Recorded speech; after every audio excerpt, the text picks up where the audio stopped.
Hello,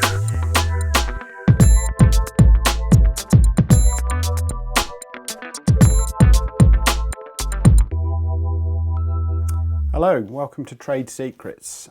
In this film we're going to look at how to maintain your tyres, how to assess them for wear, how to assess tyres for damage, and how to solve minor problems with your tyres. So first of all, we have a pretty regular road racing tyre here.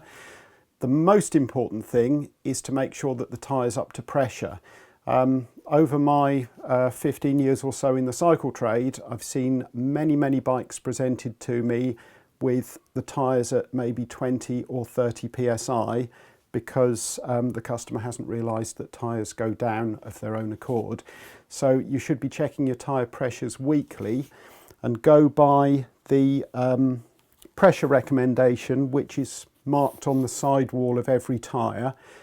That will give a range. So these tyres are marked 90 to 125 psi. As a general rule, lighter riders can get away with lower pressures. Heavier riders, you want to be up towards the higher end of that range. For comfort and grip, you can go towards the lower end of the range. For performance on smoother roads, you might want to go up to the higher end of the range, but that's probably the most important thing with tyres, is keeping them up to pressure. The next thing is to check your tyres regularly for any inclusions. So the way we do that is to take the wheel off the bike, give the tyre a good wipe to get any dirt and grit off of it. And then it's a case of inspecting it very carefully for any little dots or lumps and bumps, any irregularity in the tyre surface. And straight away on this one, we can see little cuts here.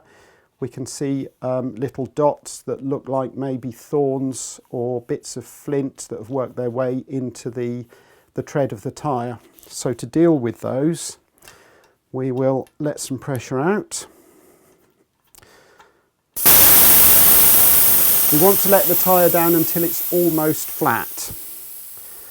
And the reason for that is so that when we find these little dots, we can then squeeze the tyre together so that the split gapes open, and then we can see if there's a piece of grit or a bit of thorn inside that dot. There's one there, I don't know whether you can see it.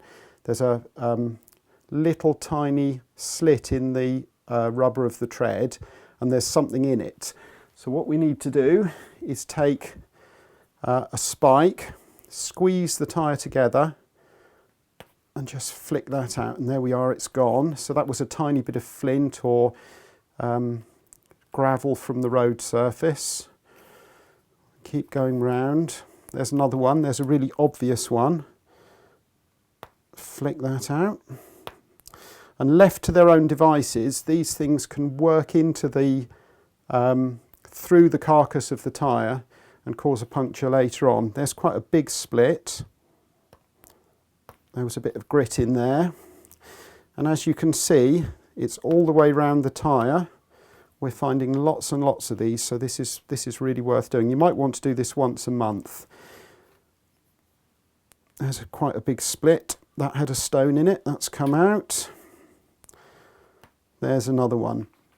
So we could carry on going round, but for now we'll look at some other issues with the tyre. You might be wondering whether all these little cuts and slits in the tyre mean that this tyre is no longer any good. That's not the case. This tyre has got thousands of miles left in it.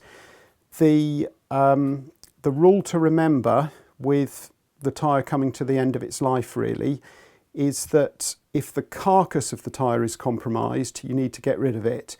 If the rubber tread has little nicks and splits in it, we're normally going to be okay. The way we tell if the carcass, the structure of the tyre is compromised, is if we can feel any lumps. So if there are bulges or lumps in the tyre's surface, then the tyre needs to be changed. This one, when it was at full pressure, there were no lumps or bumps at all.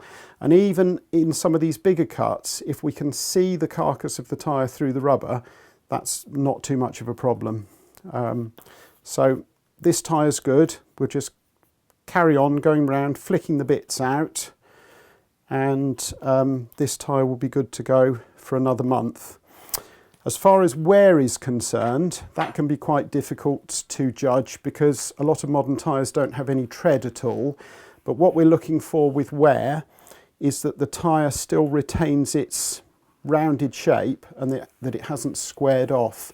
And what you'll find generally is that your back tyre wears out a lot quicker than the front one. Your back tyre is doing all the driving, and there's generally about a 60-40 weight bias with a road racing bike. So 60% of your weight is on the back tyre, so the rear tyre will wear out quicker. The way you'll see that wear is that the surface of the tyre has flattened off, so it's taken more of a square profile. This tyre's absolutely fine. Lots of mileage left in it. Another thing to look for, especially on older tyres, is any kind of cracking or crazing in the rubber. If the rubber is badly crazed, then it might be time to fit a new tyre. So those are just a few tips and hints to keep your tyres in good condition and have efficient, trouble-free cycling.